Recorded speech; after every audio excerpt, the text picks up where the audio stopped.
ദുരിതാശ്വാസ നിധി ദുർവിനിയോഗം ചെയ്ത മുഖ്യമന്ത്രിയെയും മന്ത്രിമാരെയും അയോഗ്യരാക്കണമെന്ന പരാതി ലോകായുക്തയുടെ ഫുൾ ബെഞ്ച് തള്ളിയതിനെതിരെ പരാതിക്കാരനായ ആർ.എസ്. ശശികുമാർ ഹൈക്കോടതിയുടെ ഡിവിഷൻ ബെഞ്ചിൽ റിട്ട് ഹർജി ഫയൽ ചെയ്തു.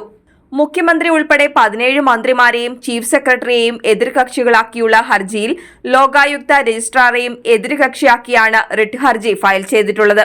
ഒന്നാം പിണറായി സർക്കാരിലെ മുഖ്യമന്ത്രിയെയും മന്ത്രിമാരെയും അയോഗ്യരാക്കണമെന്ന ഹർജിയിൽ എതിർകക്ഷികളായ മുഖ്യമന്ത്രി പിണറായി വിജയൻ ഒഴിച്ച് മറ്റുള്ളവർ നിലവിൽ മന്ത്രിമാരല്ല.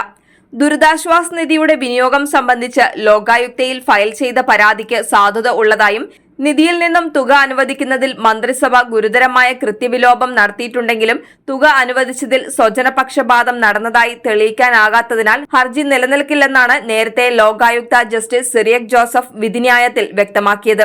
എന്നാൽ ഹർജിക്ക് സാധുത തന്നെ ഇല്ല എന്ന കാരണം ചൂണ്ടിക്കാട്ടിയാണ് ഫുൾ ബെഞ്ചിലെ മറ്റ് 2 ഉപലോകായുക്തമാരായ ജസ്റ്റിസ് ഹാറൂൺ ഉൽ റഷീദും ജസ്റ്റിസ് ബാബു മാത്യു ജോസഫും ഹർജി തള്ളിയത്.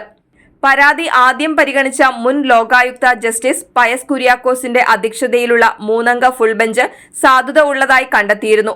എന്നാൽ ഹർജി വീണ്ടും 3-അംഗ ബെഞ്ചിന്റെ പരിഗണനയ്ക്ക് വിട്ട് പരാതിക്ക് സാധുതയില്ലെന്ന് കണ്ടെത്തിയത് നിയമവ്യവസ്ഥയോടുള്ള വെല്ലുവിളിയാണെന്ന് ഹർജിക്കാരൻ ചൂണ്ടിക്കാട്ടുന്നു. ഉപലോകായുക്തമാരായ 2 പേരും ഹർജിയിൽ പരാമർശിക്കപ്പെട്ടിട്ടുള്ള പരേതനായ MLAയുടെ ജീവചരിത്ര പുസ്തകത്തിന്റെ പ്രകാശന ചടങ്ങിന് പങ്കെടുത്തിരുന്നു.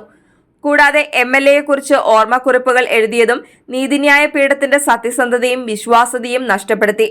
ഈ സാഹചര്യത്തിൽ ലോകായുക്ത വിധി റദ്ദാക്കി പുനർവിചാരണ നടത്തണമെന്ന് ആവശ്യപ്പെട്ടാണ് റിട്ട് ഹർജി ഫയൽ ചെയ്തിട്ടുള്ളത്.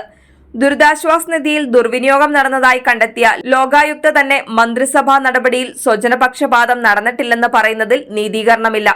ഉപലോകായുക്തമാരെ പറ്റി വ്യക്തിപരമായ പരാമർശമുള്ളതിനാൽ വിചാരണ വേളയിൽ ആവശ്യമെങ്കിൽ 2 ഉപലോകായുക്തമാരെയും എതിർകക്ഷികളാക്കുവാൻ അനുവാദം നൽകണമെന്നും ഹർജിയിൽ ആവശ്യപ്പെട്ടിട്ടുണ്ട്. സീനിയർ അഭിഭാഷകൻ ജോർജ് പൂന്തോട്ടം മുഖേന ഫയൽ ചെയ്ത റിട്ട് ഹർജിയിൽ ഹൈക്കോടതി ചീഫ് ജസ്റ്റിസ് ആശിഷ് ജിതേന്ദ്ര ദേശായി അധ്യക്ഷനായ ബെഞ്ചാണ് വാദം കേൾക്കുന്നത്.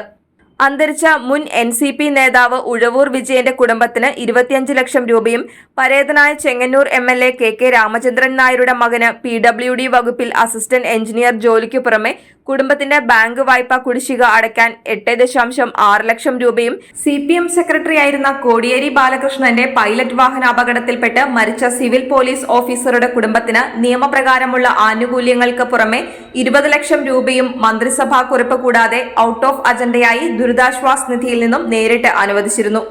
ഇത് ചട്ടവിരുദ്ധവും സ്വജനപക്ഷപാതവുമാണെന്നാണ് ഹർജിക്കാരന്റെ പരാതി.